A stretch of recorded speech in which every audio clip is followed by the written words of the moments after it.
isso, hoje eu recebo o jornalista Bruno Freitas, ele que vem comentar e opinar daqueles assuntos polêmicos aqui de Itaúna. O pessoal fica esperando a sua vinda, Bruno, para poder destrinchar aquilo que eles estão em dúvida, principalmente da área política, também da área econômica aqui da cidade. A gente vai começar falando sobre política no quadro de hoje, que é a prefeitura que planeja um projeto, piloto para conter as enchentes aqui em Itaúna.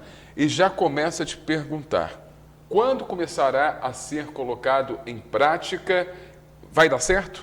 Esse projeto foi apresentado no último dia 6 de novembro em uma audiência pública na Câmara.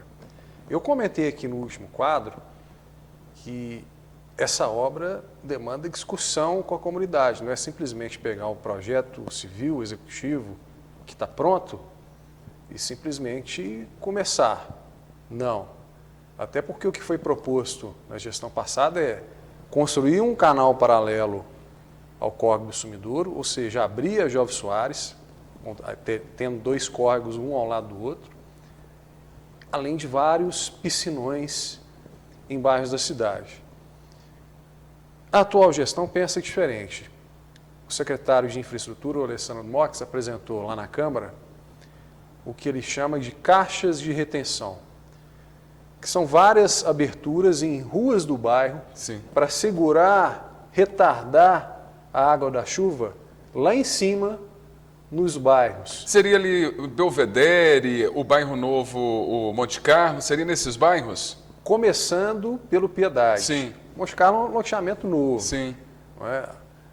A ideia é fazer um mapeamento dessas ruas do Piedade, do bairro das Graças, do centro, todas essas ruas acima da Jovem Soares, para fazer essas caixas de detenção com pedras, para ir segurando a água e retardar a descida da água da Jovem Soares. Porque quem mora na prainha ou trabalha sabe que nos dias de chuva, quando tem pancada, é 5 minutos para a água descer e subir ao mesmo tempo. É muito rápido.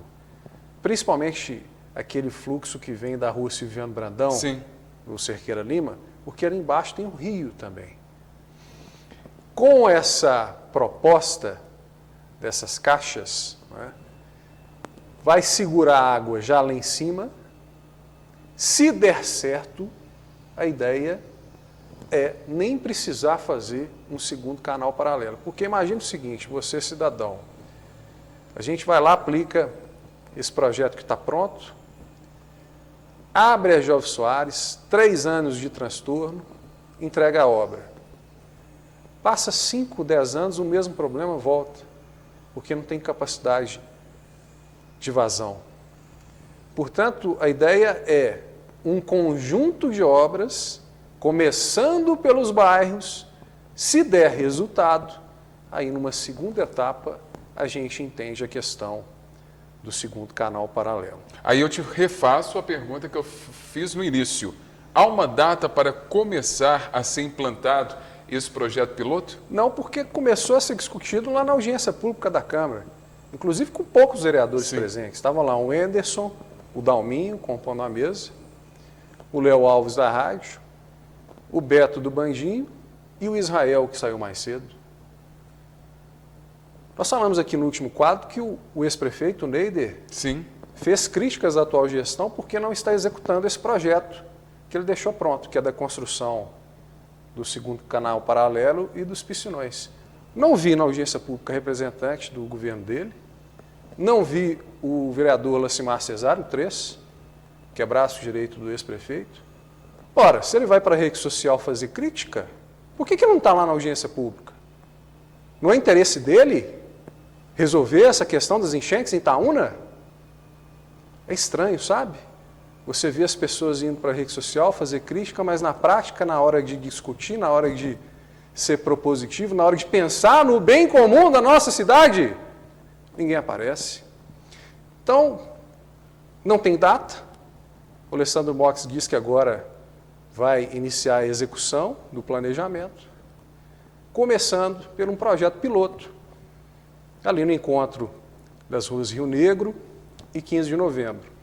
Ou seja, vai começar pelo bairro Piedade. É preciso entender o que vai ser feito e não atropelar os processos e passar por cima das pessoas. Se a gente se lembrar, há alguns anos aqui, também em virtude da chuva, fizeram aquela limpeza no Rio São João. Colocaram escavadeira hidráulica dentro do rio, máquina pesada, aluguel caro, retiraram as árvores. Vai lá, pergunta para os moradores do entorno o que eles acham do resultado dessa obra. Eu não vi nenhuma avaliação positiva até agora. Todos vivem com mau cheiro 24 horas por dia porque acabou-se com o Projeto Soma, né, Bruno? Não é nenhum problema da quebra das redes de esgoto, que eu acho que é gravíssimo também, porque a gente regrediu em saneamento básico. Uma cidade com poder econômico que Itaúna tem.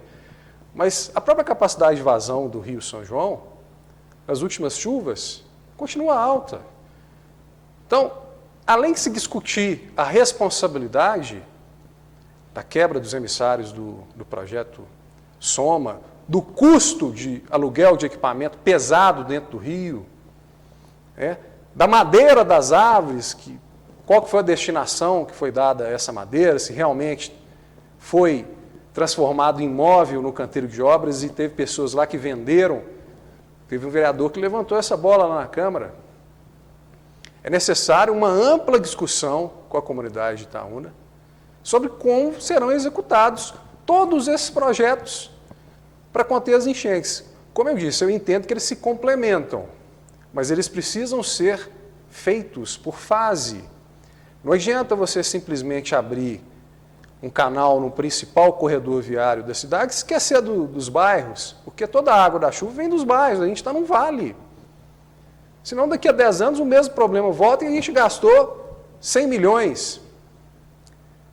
Outra ideia do MOX é também aproveitar o Lago do Telmo, o lago próximo à prefeitura, também, como piscinões, já para aí conter essa água da chuva. Nos últimos dias, a própria prefeitura foi nivelando o nível das águas ali para ter esse controle. Não é uma coisa simples, simplesmente você falar, o projeto está pronto, tem que começar a ser executado. Eu acho que isso é subestimar a inteligência do itaunense. Sabe? Fazer politicagem com a vida das pessoas. Isso é uma discussão séria que requer presença dos políticos e responsabilidade deles. Não é simplesmente discurso vazio, não. Pois é, na última edição do Jornal Cidade em Notícia, nós mostramos aí a chegada de 18 novos ônibus aqui na cidade. Nossa equipe esteve por lá fazendo uma matéria, conhecendo os novos ônibus. E está dando o que falar aí na cidade, né? A nova concessionária, a Pedra Negra. E eu gostaria nesse momento, Bruno, já que você que é um bom entendedor aí de ônibus, né, de transporte coletivo, que nós fizéssemos aqui... Eu vou te fazer algumas perguntas, claro, né, que é para tirar as dúvidas da comunidade itaunense, porque tem muita fake news, muitas mentiras rolando aí nas redes sociais, em grupos de WhatsApp, em conversas aí nas ruas da cidade. Nós já vamos começar com a primeira pergunta. A nova empresa de ônibus é do mesmo grupo da Via Sul? Tem muita gente comentando sobre isso. Verdade ou mentira, Bruno? Ô, Fábio, nos últimos meses eu tenho ouvido muita bobagem. Todo tipo de alegação estapafúrdia. Algumas são até engraçadas, mas outras a gente para pensar sobre como o interesse próprio, né, a politicagem atrapalha o desenvolvimento da nossa cidade, né? Você falou sobre essa questão do grupo empresarial. Até hoje eu respondo essa pergunta na rua para as pessoas. A Pedra Negra não faz parte do Grupo Soritur. O empresário que está assumindo o transporte coletivo, ele adquiriu a operação junto ao grupo. Inclusive, já fez o pagamento por essa operação. Não comprou ônibus, não vai usar garagem, tudo novo.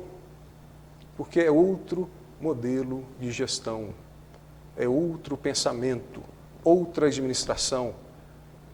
E é um empresário que é sócio de outras empresas, o transporte coletivo de Belo Horizonte, que tem uma trajetória de outra família. Então, não tem nada a ver com o Grupo Soritur, não faz parte do grupo, é uma primeira empresa independente desse empresário que está montando primeiro aqui em Itaúna.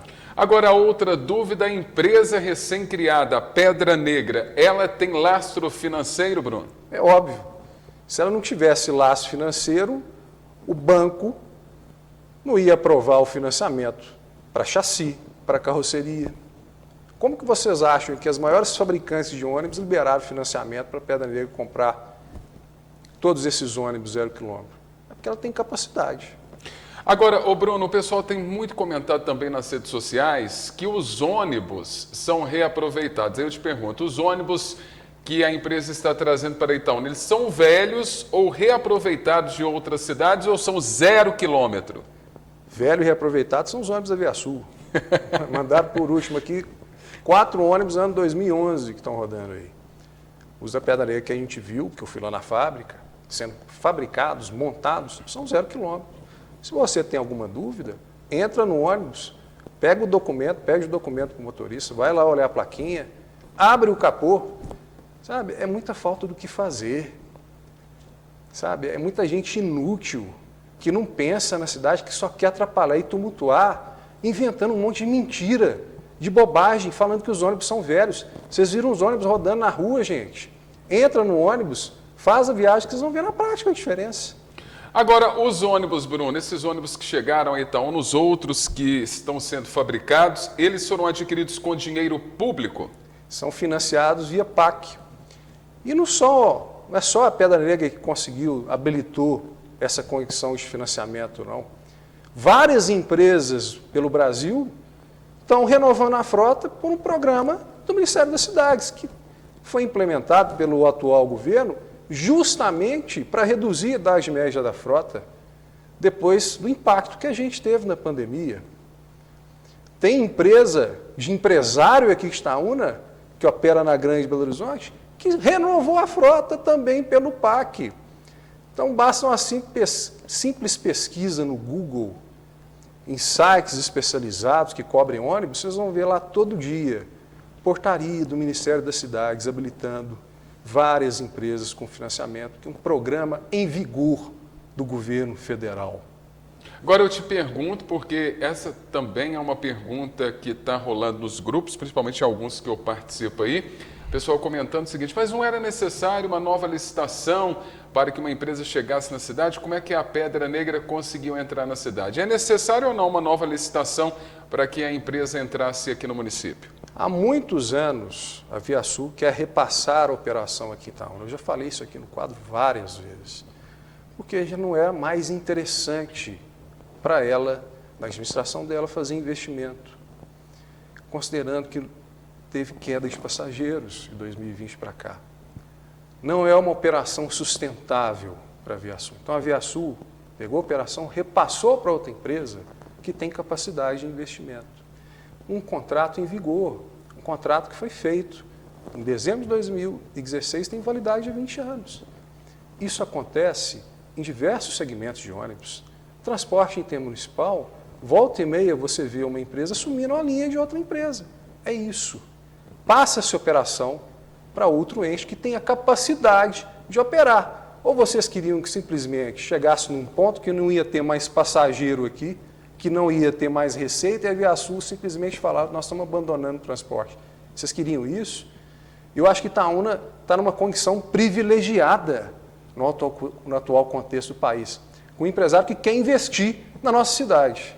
Agora, eu te pergunto, é verdade ou mentira? O município pagou 75 milhões para a nova empresa de ônibus operar em Itaúna, é verdade ou mentira?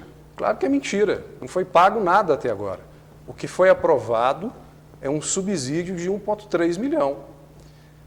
Com a Viasul, o município paga 850 mil por mês, com uma frota velha, deficitária e que não retém o usuário e que dá problema todo dia. Chegou um empresário que trabalha em Belo Horizonte, num grupo que renova a frota com frequência e que está trazendo esse conceito aqui para a cidade. Só que para trabalhar com ônibus novo, ele precisa de uma remuneração adequada para conseguir pagar esses ônibus novos.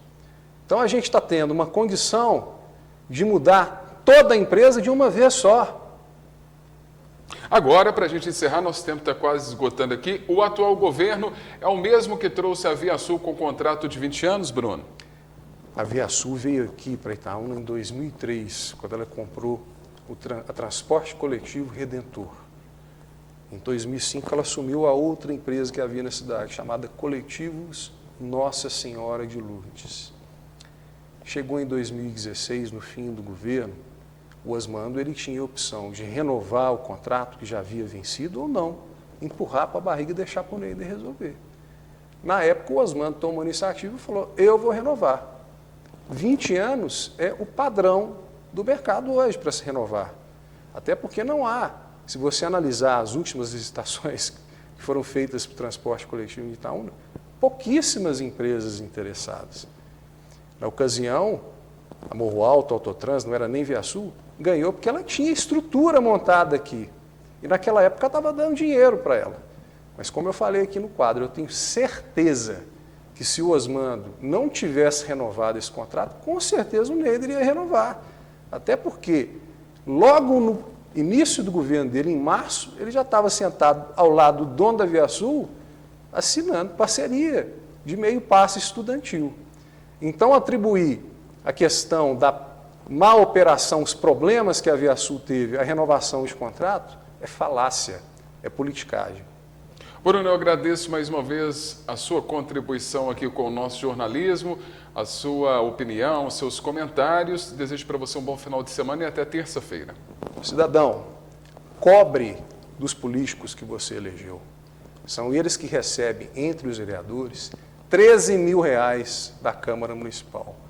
É dever dos vereadores trabalharem pela cidade, pelo bem comum, pelo atendimento das pessoas. Não é papel de vereador ficar trabalhando para o grupo político dele, não. Querendo prejudicar a cidade, não. Os vereadores são pagos para trabalhar por Itaúna. Você que paga imposto, você que sustenta esses vereadores, cobre o comportamento adequado da posição parlamentar. Porque senão, se não consegue trabalhar para a função de vereador, não se eleja para o próximo ano.